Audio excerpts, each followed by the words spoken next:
నేతగా కాకుండా ఒక అక్కగా చెల్లి పరిస్థితి చూస్తే బాధ అనిపించట్లేదా? ఆమె సరే ఇప్పుడు అధికారం కోల్పోయింది, 5-6 నెలలు జైల్లో ఉంది.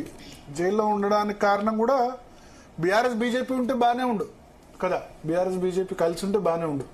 ఎందుకు జైల్లోకి వెళ్లాల్సి వచ్చింది? కేసీఆర్ వాళ్ళకి పడకుండా పోయింది, బిఎల్ సంతోష్ను ఆ కేసులో ఇరికించాలని చూశారు. ఇవన్నీ దానికి ప్రతీకారంగా ఆమె జైలు శిక్ష అనుభవించింది. ఒక విధంగా కేసీఆర్ స్టాండ్ కూడా కారణం లిక్కర్ కేసులో. బీజేపీతో బాగుంటే ఆమె జైలుకు వెళ్లేది కాదు. ఆయన దలుచుకుంటే గనక ఖచ్చితంగా ఆగేదేమో, జైలుకు వెళ్లకుండా కాంప్రమైజ్ అయితే గనక ఆగేదేమో. కాంప్రమైజ్ కాకపోవడమో మరి రాజకీయ కారణాలు. సరే, ఇప్పుడు జైలు నుంచి బయటకు వచ్చారు. వచ్చిన తర్వాత ఆమె తన వేలో తను ఒక పోరాటం, ఎందుకంటే జాగృతి అప్పుడు 2-3 సార్లు రద్దు చేశారు జాగృతి చేస్తే. సో సొంతంగా తన టీం ఒకటి ఉండాలి, తనకంటే ఒక సొంత ఐడెంటిటీ ఉండాలని ప్రయత్నం చేస్తున్నారు. ఇప్పుడు మీరు కూడా అంతే కదా, పెద్దనాన్నతో విభేదించలేదు. అక్కడ సిస్టమ్ అక్కడ జరుగుతున్న దాన్ని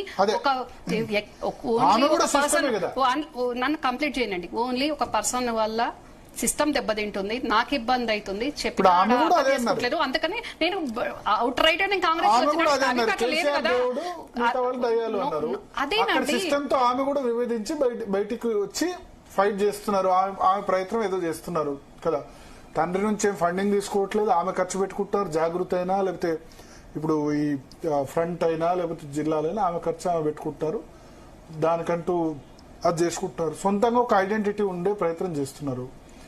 మరి మీరే అంటారు కదా మహిళలుగా, పితృస్వామ్య వ్యవస్థ, ప్యాట్రియార్కీ సొసైటీ, కొడుకులకున్నంత హక్కులు బిడ్డలకు ఉండవు, ఇట్లా ఇవన్నీ మాట్లాడుతూ ఉంటారు కదా. సో చూస్తే బాధ అనిపించట్లేదా ఈ సిచ్యువేషన్? ఎంచుకున్నది ముళ్ళబాట కదా, కష్టమైన బాటనే కదా. కేసీఆర్తోనే ఉన్నదనుకోండి, ఏం మాట్లాడకుండా, మీరు అన్నట్టు ఏం మాట్లాడకుండా ఉంటే ఖచ్చితంగా మళ్ళీ ఎమ్మెల్సీఓ ఎంపీఓ అవుతుంది, మంత్రి కావచ్చు, పార్లమెంటరీ పార్టీ లీడర్ కావచ్చు, లోక్సభ పక్ష నేత కావచ్చు కదా.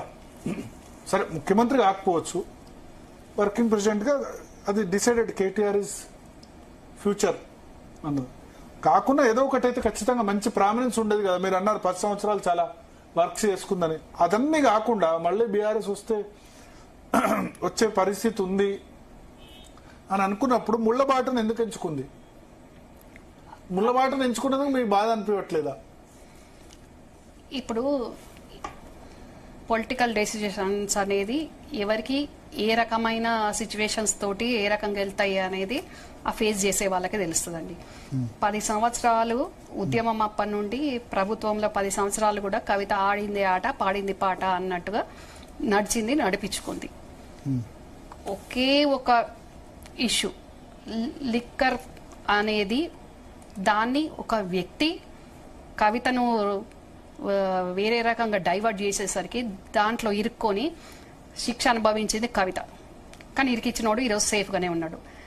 కనీసం ఎవరైతే ఏ వ్యక్తి ప్రోద్బలం వల్ల, ఏ వ్యక్తి నీచ నికృష్ట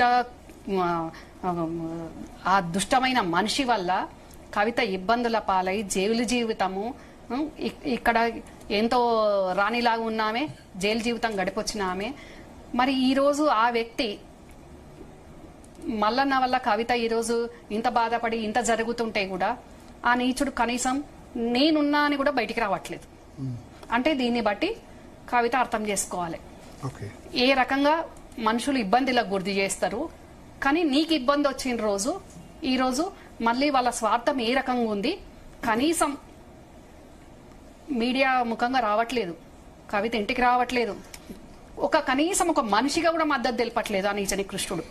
మరి కవితకి ఈరోజు ఆ దుస్థితి, ఆ పరిస్థితి వచ్చినందుకు, నిజంగా కూడా నమ్మినందుకు కవితకి ఈరోజు ఈ పరిస్థితి వచ్చింది. ఒక మహిళగా కానివ్వండి, ఒక అక్కగా కానివ్వండి, ఈరోజు జరుగుతున్న పరిణామాలకు వాస్తవంగా కూడా చాలా డెఫినెట్ గా బాధ అనిపిస్తుంది. ఎందుకు బాధ? డెఫినెట్ గా బాధ అనిపిస్తుంది అండి. మాట్లాడలేదు కానీ నేను చెప్తున్నాను కదండి. ఇప్పుడు ఒక వ్యక్తి వాడు చెప్పిన దానికి ఈ రోజు నువ్వు ఎంత సఫర్ అవుతున్నావు, ఎంత ఇబ్బంది పడుతున్నావు, కనీసం అది వదిలేయండి కాదు, మీరు వినండి. ఇక్కడ నుంచి మాట్లాడుతున్నా కదండి నేను, కవిత తప్పే అంటున్నా, మళ్ళీ ఫ్యాక్ట్స్ అన్ని మాట్లాడుతూనే ఉన్నా కదండి. చెప్తున్నా కదా, నిన్న మల్లన్న మీద దాడి చేయకుండా వేరే రకంగా ప్రొటెస్ట్ చేసి ఉంటే నేనేంటండి మహిళలందరూ కూడా మద్దతు ఇచ్చేవాళ్ళు. ఇప్పుడు బయటికి చెప్పలేకపోతున్నారు కానీ చాలా మంది కూడా అంటున్నారు, అటు అంటున్నారు ఇటు అంటున్నారు, రెండు రకాలుగా అంటున్నారు. ఈ రోజు తను ఏ వ్యక్తి వల్ల అయితే ఇబ్బందులు ఎదురైందో, కుటుంబ సభ్యుని వల్ల, ఆ శకుని గాడి వల్ల జైలు పాలైందో ఆ వ్యక్తే ఈ రోజు అవుట్ రైట్ గా మద్దతు అంటే తెలియడు ఇప్పుడు కదా. మీ పగను వేరే వాళ్ళకి అంటగడుతున్నట్టు. నా పగను వేరే వాళ్ళకి అంటగట్టడం ఏంటండి? మరి చెప్పమనండి. కవిత వచ్చి మా అక్క చెప్పింది తప్పు, వాడు కరెక్టే, క్లీన్ చిట్టే, క్లియరే, నేను వాడి వల్ల ఏమి లిక్కర్ స్కామ్ లకు పోలేదు, వాడు చూపించిన దారి కాదు ఆ దారిలో పోయే పాట అయింది అని ఎందుకు చెప్పమనండి కవితను. కవితను చెప్పమనండి. రమ్యారావు పగ అనకండి ప్లీజ్. అట్లా మీరు ఈ రోజు కవితకు పరిస్థితి వచ్చింది కూడా వాడి వల్లేనండి. వాడి వల్లే కవితకి ఈ రోజు పరిస్థితి వచ్చింది. వాడు ఈ రోజు కేసీఆర్ గారి నీడల సేఫ్ సైడ్ ఉన్నాడు. కవిత ఈ రోజు రోడ్డు మీదకి వచ్చి అగ్గెమ గోచరం ఆ రోజు మీరు బయటకు వచ్చింది తన వల్లే, ఈ రోజు కవితకి ఇబ్బంది వచ్చింది తన వల్లే అంటారు. డెఫినెట్ గా అండి. ఈ రోజు ఇద్దరము ఇంటి ఆడబిడ్డలము ఆగమైపోయి, పరాయోడి వల్ల ఈ రోజు ఆగమైపోయి, నేను ఓ పార్టీలా, కవిత అటు కాదు ఇటు కాదు అన్నట్టు ఏ పార్టీలు ఉందో అర్థం కాకుండా అయోమయంలో ఈ పరిస్థితి దాపురించింది. ఇలాంటి పరిస్థితులు వస్తాయని తెలంగాణ ప్రజలకు, తెలంగాణ వచ్చినాక